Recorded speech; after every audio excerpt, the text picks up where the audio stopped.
प्रिय विद्यार्थियों, आप सभी का मेरे YouTube चैनल जियो प्लैनेट कॉर्नर पर हार्दिक स्वागत है। अगर आप इस चैनल पर नए हैं तो इसे सब्सक्राइब ज़रूर करें, साथ ही बेल आइकन को भी प्रेस करें जिससे कि मेरे आने वाले वीडियोस का नोटिफिकेशन आपको तुरंत मिल जाए। और यदि आपको वीडियोस पसंद आए तो इसे लाइक एंड शेयर करना ना भूलें। हेलो स्टूडेंट्स, भूगोल की सीरीज़ में हम कक्षा 11 के लिए भौतिक भूगोल के मूल सिद्धांत पाठ्यक्रम का अध्ययन कर रहे थे और लास्ट हमने महाद्वीप और महासागरों का वितरण किस प्रकार का है उसकी हमने चर्चा की थी। आज एक नए अध्याय के साथ जुड़ते हैं दोस्तों, और नया अध्याय जो होगा वो होगा खनिज व शैलें, यानी मिनरल एंड रॉक्स।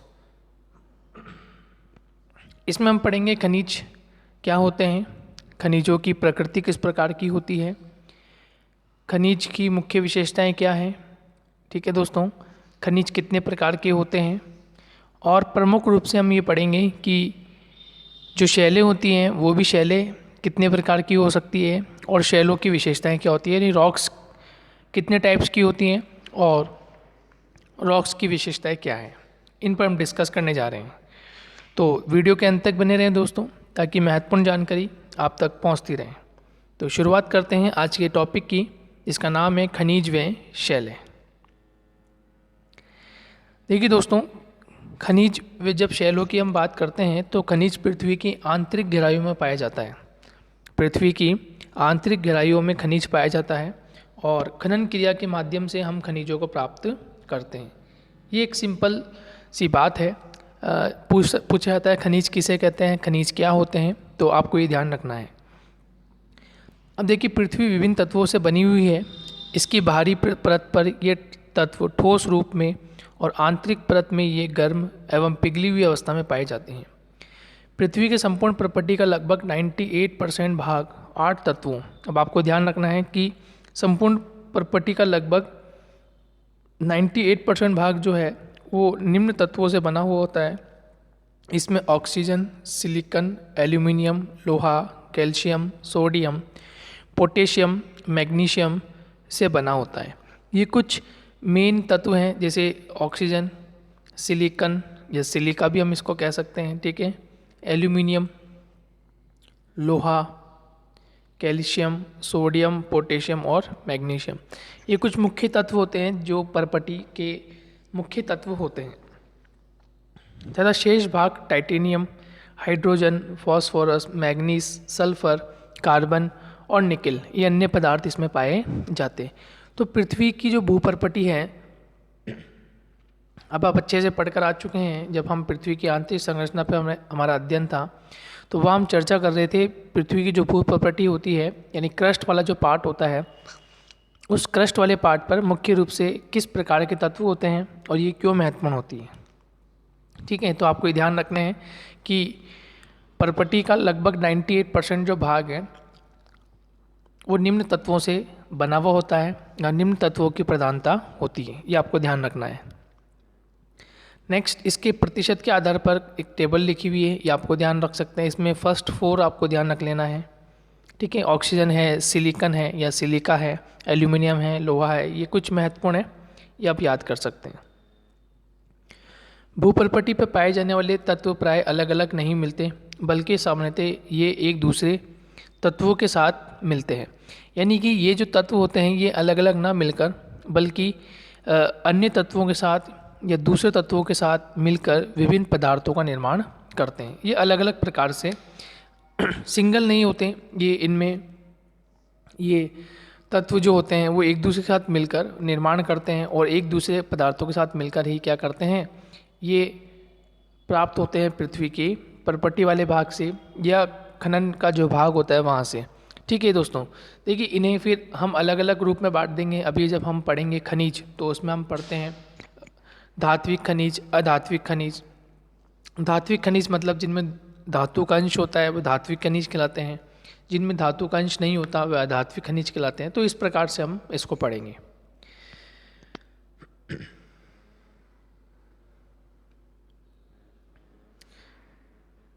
आगे बढ़ते हैं। यद्यपि स्थलमंडल का निर्माण करने वाले तत्वों की संख्या अत्यंत कम है, लेकिन आपस में उनका संयोजन विभिन्न तरीकों से होता है। जिससे खनिजों की अनेक किस्में बनती हैं। भूप्रपट्टी पे कम से कम 2000 प्रकार के खनिजों को पहचाना गया है। तो भूप्रपट्टी पर लगभग 2000 से भी अधिक प्रकार के खनिज पाए जाते हैं, लेकिन मुख्य रूप से हमें कुछ ही खनिज ज्ञात है और इनको नाम दिया गया है। लेकिन इनमें से सामान्यतः उपलब्ध लगभग सभी पदार्थ 6 प्रमुख खनिज समूह से संबंधित होते हैं, जिनको शैलों का निर्माण करने वाले प्रमुख खनिज माना गया है। ठीक है, तो ये महत्वपूर्ण है कि इन्हें अलग अलग समूह में विभाजित किया गया है और कुल 6 समूह में इनको विभाजित किया गया है, और 6 समूह के आधार पर हम इनको ये देखते हैं कि किस प्रकार के होते हैं। पृथ्वी के आंतरिक भाग में पाया जाने वाला मैग्मा ही सभी खनिजों का मूल स्रोत है। तो हम ये देखते हैं कि पृथ्वी के आंतरिक भाग में जो पाया जाने वाला मैग्मा है वो वास्तविक रूप में क्या है, एक प्रकार से इन खनिजों का मूल स्रोत है। इसी से खनिजों का निर्माण होता है। इस मैग्मा के ठंडे होने पर हम देखते हैं कि जब ये मैग्मा ठंडा होता है तो मैग्मा के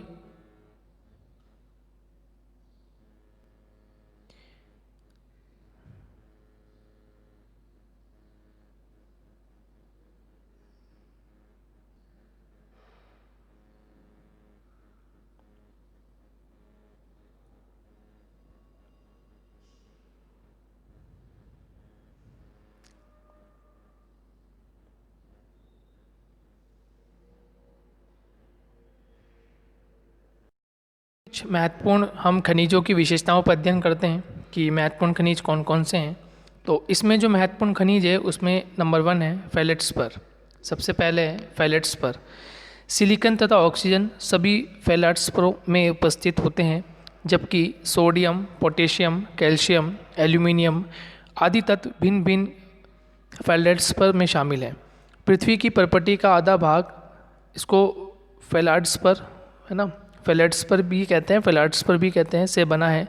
इसका रंग हल्का क्रीम से हल्का गुलाबी तक होता है। चिकनी मिट्टी के बर्तन तथा कांच बनाने में इसका उपयोग किया जाता है। तो कुछ महत्वपूर्ण बातें हैं जो आपको अंडरलाइन कर लेनी है, इम्पोर्टेंट लिख लेनी है ये। और चीनी मिट्टी बर्तन बनाने में इसका उपयोग होता है। नेक्स्ट है क्वार्ट्ज। ये रेत व ग्रेनाइट के प्रमुख घटक है। तो इम्पोर्टेंट है कि क्वार्ट्ज जो होता है ये मुख्य रूप से किसका घटक है, तो ग्रेनाइट का प्रमुख घटक है।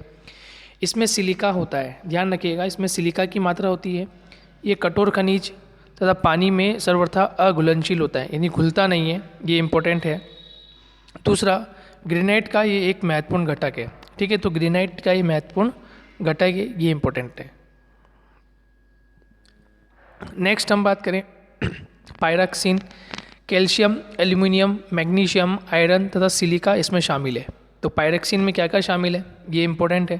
तो इसमें क्या क्या शामिल होते हैं दोस्तों, कैल्शियम, एल्यूमिनियम, मैग्नीशियम, आयरन और सिलिका इसमें शामिल होते हैं। सामान्यतः ये उल्कापिंड में पाया जाता है। आपको याद होगा उल्कापिंड हमने पढ़ा था मीटियोरॉइड्स को। इसका रंग हरा व काला होता है, पायरक्सिन। इसके बाद एम्फीबोल। अब एम्फीबोल की बात करें तो एम्फीबोल क्या होता है, तो एम्फीबोल के प्रमुख तत्व एल्यूमिनियम, कैल्शियम, सिलिका, लोहा और मैग्नीशियम है। इनसे पृथ्वी के भूपृष्ठ का 7% भाग निर्मित होता है। कितना, 7% भाग निर्मित होता है। ये हरे व काले रंग का होता है तथा इसका उपयोग एस्बेस्टस के उद्योग में किया जाता है। हार्न ब्लेड भी एम्फीबोल का एक प्रकार होता है। नेक्स्ट बात करें माइका। इसमें पोटेशियम, एल्यूमिनियम, मैग्नीशियम, लोहा, सिलिका आदि निहित होते हैं। पृथ्वी की प्रपट्टी में इसका 4% अंश होता है। ये सामान्यतः आग्नेय एवं रूपांतरित शैलों में पाए जाते हैं। विद्युत उपकरणों में इनका उपयोग होता है। तो ये कुछ महत्वपूर्ण हमने पढ़ा, फेल्ड्स्पर है, क्वार्ट्ज है, पायरक्सिन है, एम्फीबोल है, माइका है और एक और है ओलिविन। इस पर हम चर्चा कर लेते हैं। फिर हम बात करेंगे कि धात्विक खनिज और अधात्विक खनिज क्या होते हैं, क्यों ये महत्वपूर्ण होते हैं। ओलिविन, मैग्नीशियम, लोहा और सिलिका ओलिविन के प्रमुख तत्व हैं। इनका उपयोग आभूषणों में होता है। ये सामान्यतः हरे रंग के क्रिस्टलीय पदार्थ होते हैं जो प्राय बेसाल्टिक शैलों में पाए जाते हैं। तो आपसे कोई प्रश्न पूछे कि बेसाल्टिक शैलों में किस प्रकार के तत्व या किस प्रकार के खनिज अधिक पाए जाते हैं, तो ओलिविन प्रकार के, जिसमें मैग्नीशियम होता है, लोहा होता है और सिलिका की मात्रा होती है। इन प्रमुख खनिजों के अतिरिक्त शैलों में chlorite, calcite, magnesite, hematite, bauxite, barite जैसे अन्य खनिज भी पाए जाते हैं। तो ये जो खनिज है जिसे हम सामान्य रूप में पढ़ते हैं लोहा, अयस्क, तांबा, चांदी, इनको हम पढ़ते हैं। इसके अलावा कुछ अन्य प्रमुख खनिज हैं, ठीक है, अन्य प्रमुख खनिज जिनको हम नहीं पढ़ते, ये अलग अन्य खनिज हैं, आप इनको ध्यान से पढ़िए, ठीक है। लोहा, अयस्क, तांबा, चांदी, सीसा, जस्ता, ये तो हम नॉर्मली पढ़ते हैं, लेकिन ये कुछ अलग खनिज थे, इनके बारे में चर्चा हुई। अब हम बात करते हैं धात्विक खनिज, मेटेलिक और नॉन मेटेलिक जो मिनरल्स होते हैं, धात्विक और अधात्विक खनिज होते हैं, वो क्या होते हैं। तो सबसे पहले पढ़ रहे हैं धात्विक मेटेलिक मिनरल्स। इनमें धातु तत्व होते हैं तथा इनको 3 प्रकारों में विभाजित किया गया है।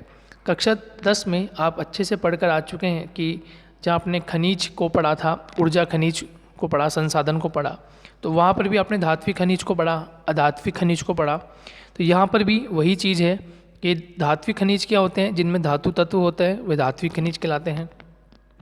उसमें भी आपने 2 तरह से पढ़ा था, एक लोहे धातु खनिज, अलोह धातु खनिज, जिसमें लोहे की प्रधानता होती है वो लोहे धातु, जिसमें लोहे की प्रधानता नहीं होती वह अलोह धातु, और कुछ होते हैं जो बिल्कुल ही अलग दिखाई देते हैं, यानी बहुमूल्य धातु होती है, ठीक है, ना वो लोहे का होता है ना अलोहे का होता है, वो बहुमूल्य रत्न में शामिल किया जाता है। जैसे बात करें स्वर्ण यानी कि सोना, चांदी, प्लेटिनम, ये बहुमूल्य धातु में आती है, यानी इनकी जो कॉस्ट होती है, प्राइस जो होता है बहुत अधिक होता है, बहुमूल्य होती है, बहुत कम पाई जाती है, तो ये इसमें शामिल है।